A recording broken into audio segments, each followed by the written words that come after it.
Hello everyone. Lifestyle and food habits contribute immensely to our health status. There are a lot of professions which focus on improving the health and lifestyle of people around. One such profession is that of a nutritionist. Today, we have with us Miss Gagana Karkala. She has completed her MSc in nutrition from Mahe, Manipal, and she heads a digital consultation platform called as Swast, and she is also a partner with CureFit. So Gagana, basically her passion is in helping people follow a healthy lifestyle. She also helps in people who have lifestyle disorders. She helps correct their eating pattern and correct their lifestyle. Hello Gagana, thank you for being with us today and sparing some time of yours. Thank you, Kshama, for such a wonderful opportunity. So today I take this opportunity to interview her, to have a conversation with her, which will help in increasing my knowledge as well as all of you who are watching this video. So Gagana, will I like to know what brought you to this field? Like what made you choose MSc Nutrition? Okay, so I did my bachelor's in biotechnology, and after that, I thought, what's next? All right, so I wanted something interesting and also in which where I can help to our society. So I thought whenever people fall sick, all right, they also approach to doctor, and as well they also find something in their home, like they always approach for the food, right?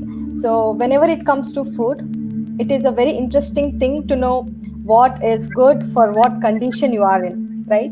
So I thought there should be some course about this, right? And then when I went through few of the research, I thought MSc in dietetics and nutrition is a good thing to go because it is one of the interesting thing. So I went to university, and then I spoke to lecturer there.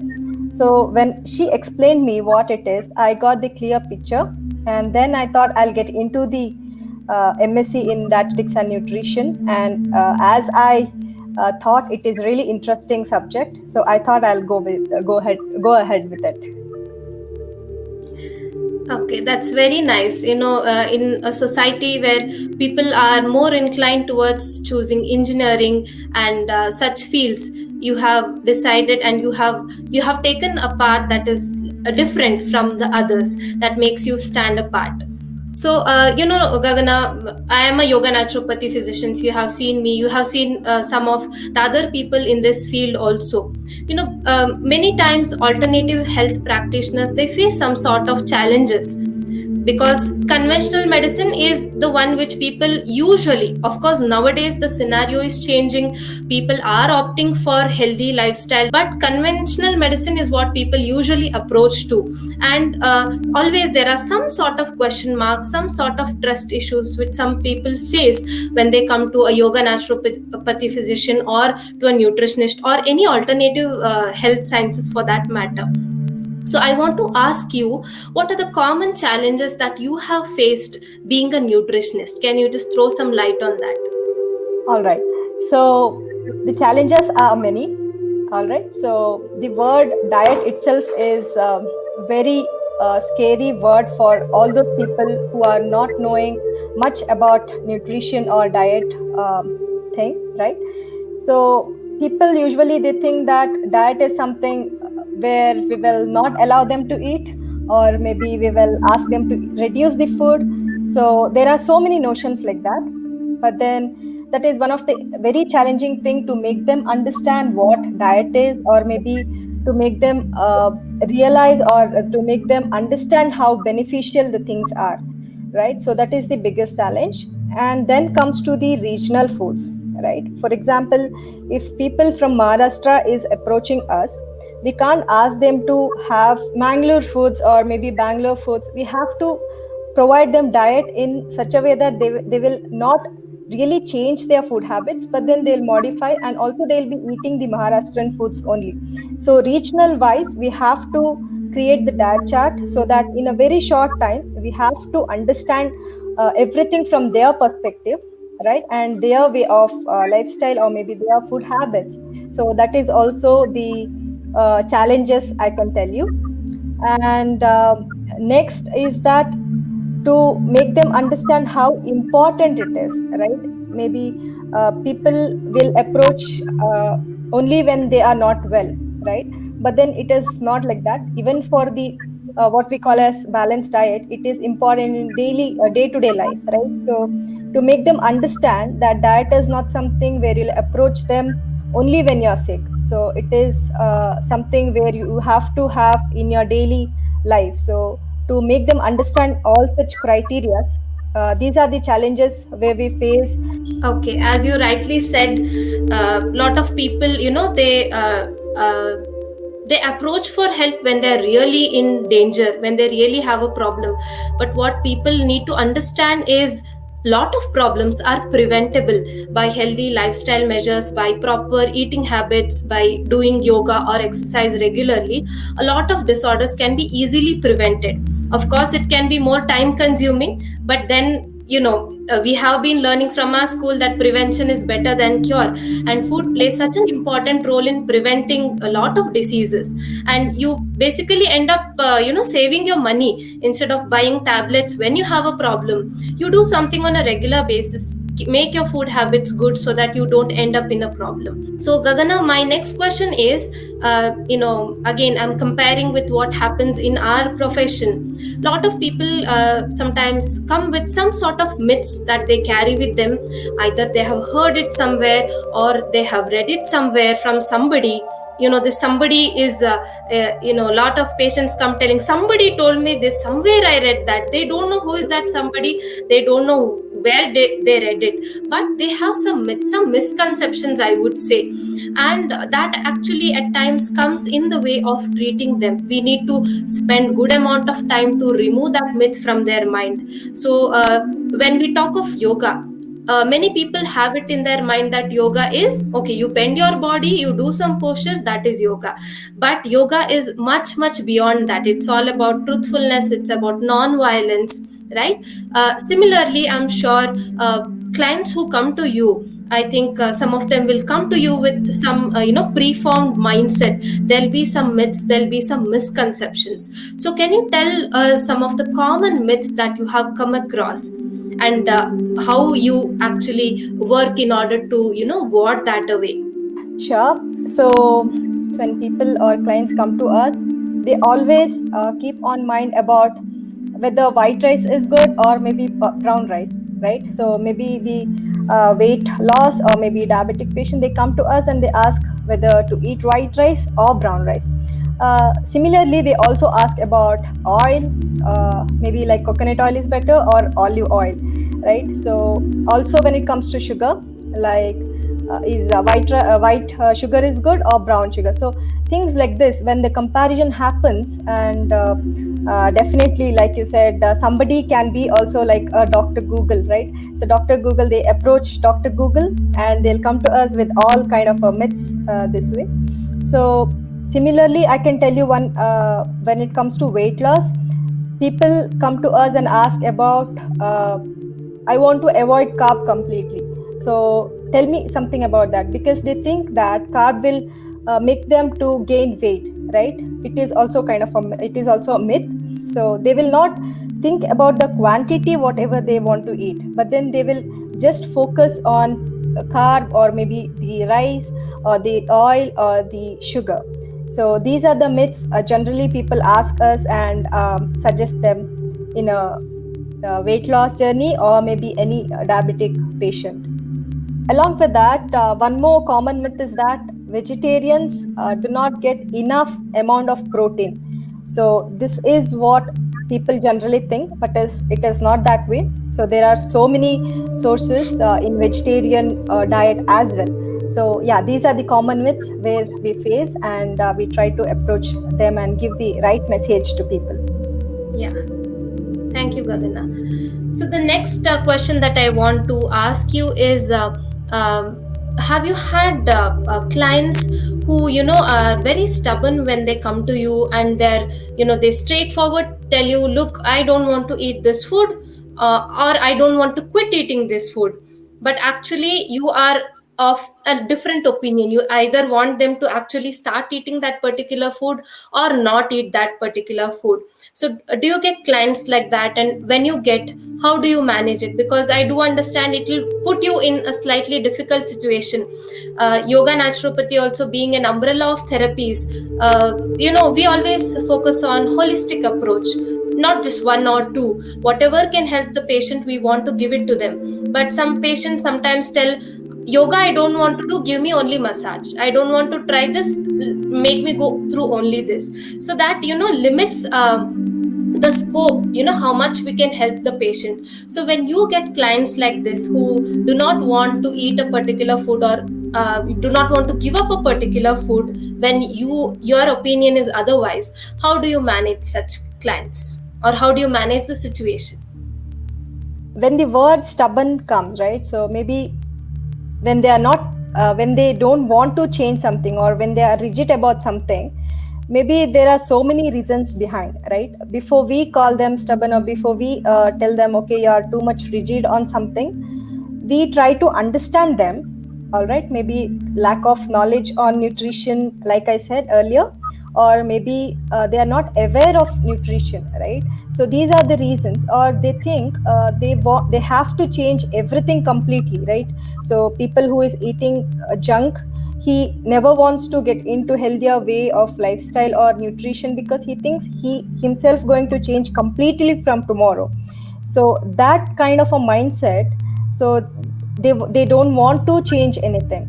So if that is the thing, we try to understand from their perspective, and uh, we try to educate them, or maybe we try to create awareness, so that they will also understand what it is, and they will definitely not change everything completely, but then they will modify their lifestyle, modify their existing lifestyle, or maybe a food pattern. So giving them a right message, make them understand better, maybe they will approach back or approach us in a better way.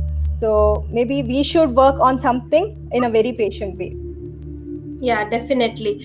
Yeah, As you rightly told, Gagana, a lot of times it is ignorance on the client's part, ignorance on the patient's part.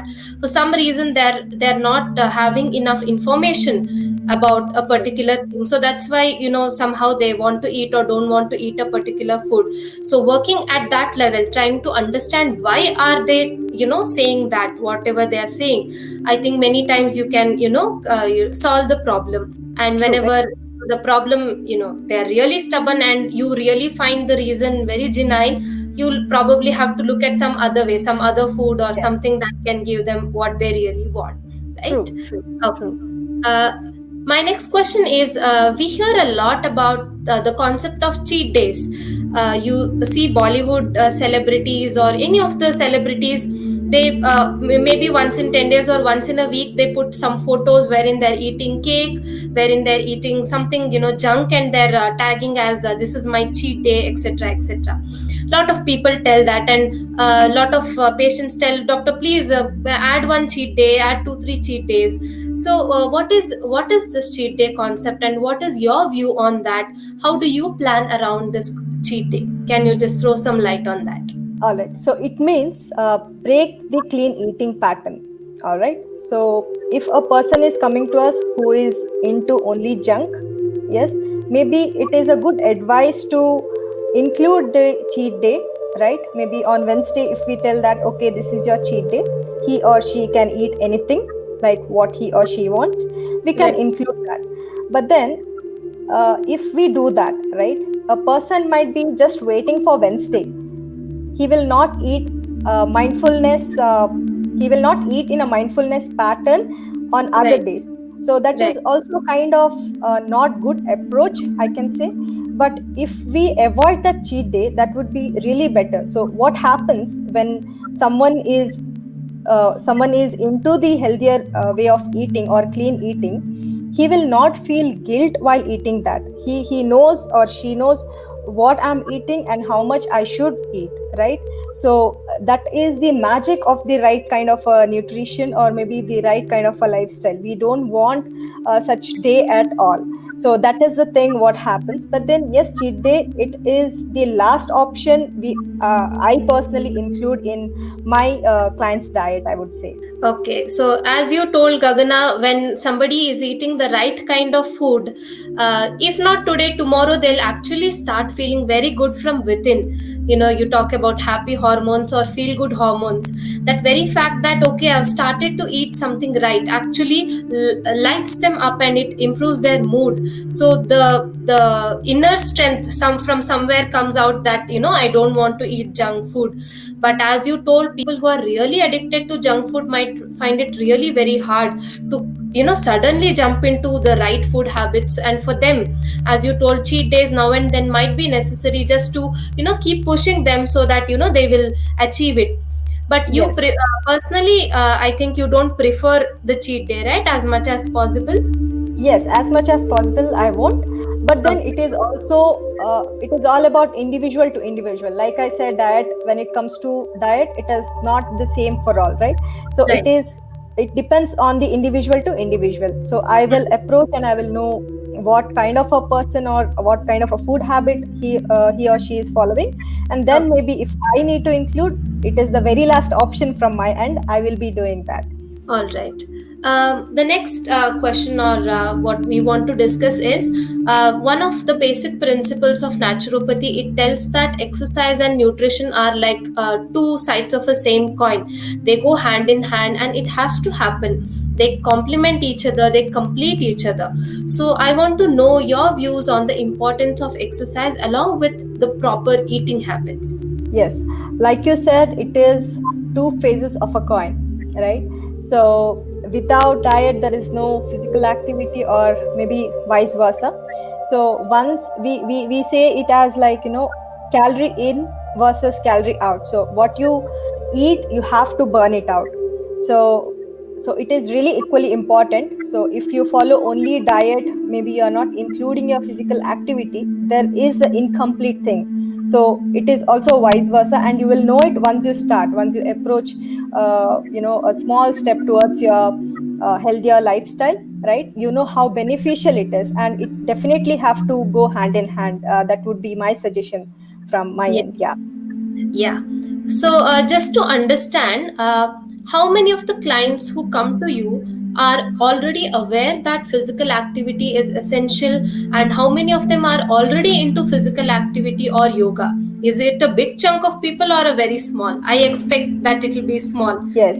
So I guess you know it well, right? So it is hardly few, if I need to be honest, right? And yes, but then here I would like to share one of my clients' experience as well, to add on few things here, right? Yes. So she approached me for the right kind of nutrition, because she was feeling low and she was not feeling energetic, right? So she approached me for the right kind of nutrition. But then during the first consultation, she told me that she's not a person who will get into the physical activity, or maybe she never tried yoga and exercise as well. So for that moment, I had to tell, okay, that was the answer from my end. But then I thought, okay, I'll educate her later, or maybe I'll tell what happens once you start walking, or maybe any kind of exercise, or maybe any kind of yoga, right? So surprisingly, she came back to me after 4 to 5 days, right? So she told me that she woke up early just to walk, right? So I was really shocked, because the same lady who told that she never did all this before, she never exercised, or she never got into yoga before, the same lady is coming back to me and telling that I woke up just to walk, right? So I was curious to know what or how that changed her day.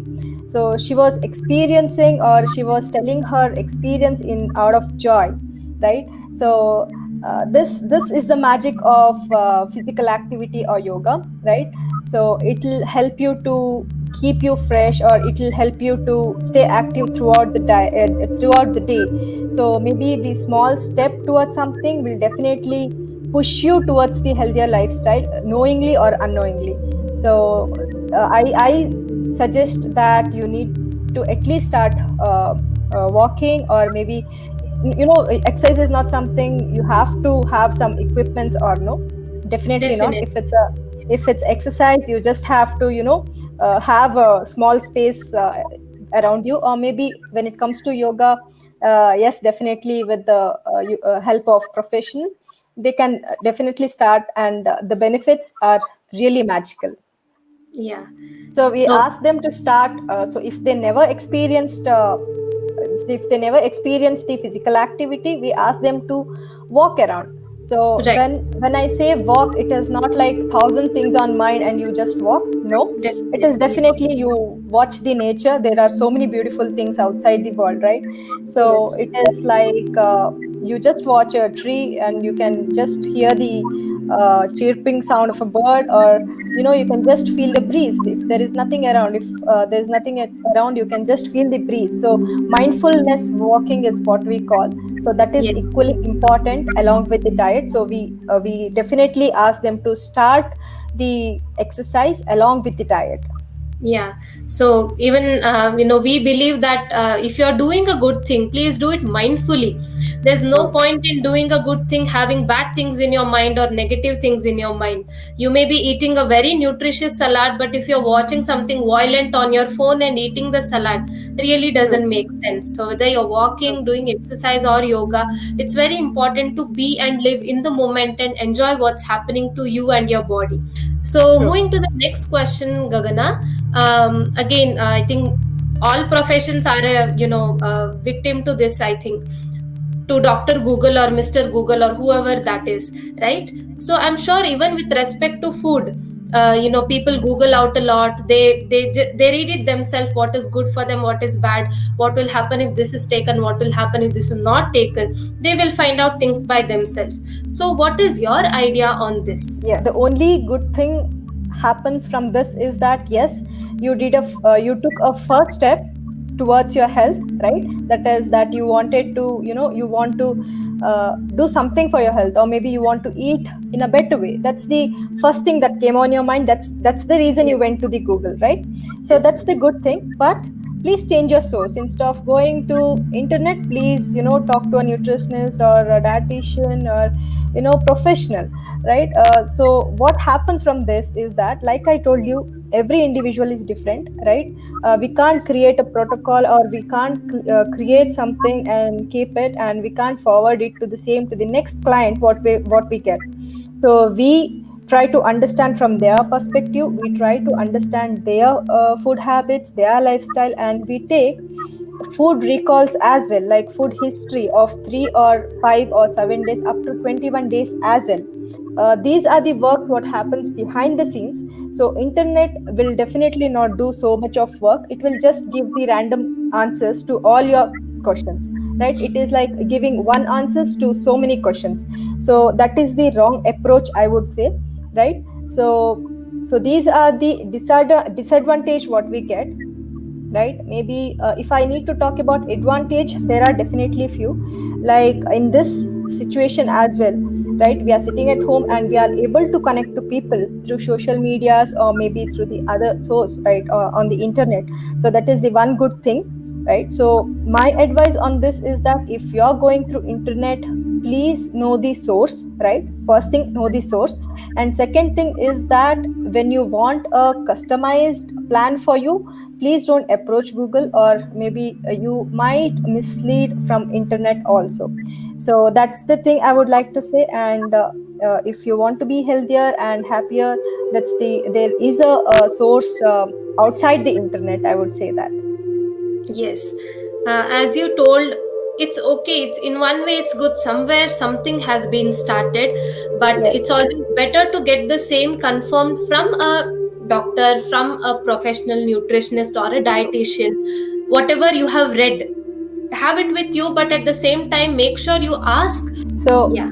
depending upon their body type and their Yes. absorption or digestion capacity and their physical activity, so there are so many things to get to know from them and then advise them, right?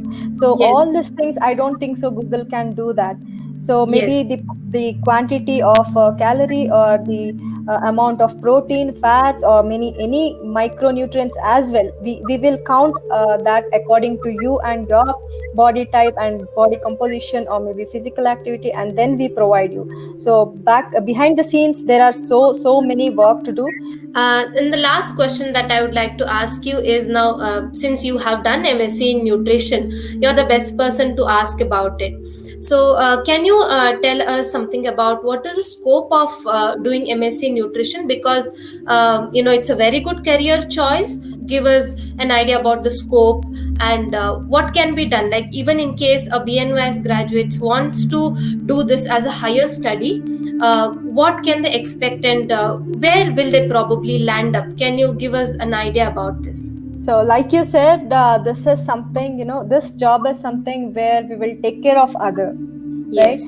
So we feel good, we feel grateful for that, and also we feel really good when they come to us and they say that, yeah, we are happy, right? That smile on a face of somebody else is really, that's something which I can't explain, but then it's really a few job what we have in this area, I would say, right? So Yes. yes, definitely. And scope, when it comes to scope of nutritionist or dietitian, there are few very good opportunities, right? So being dietitian, we can work in the hospitals, right?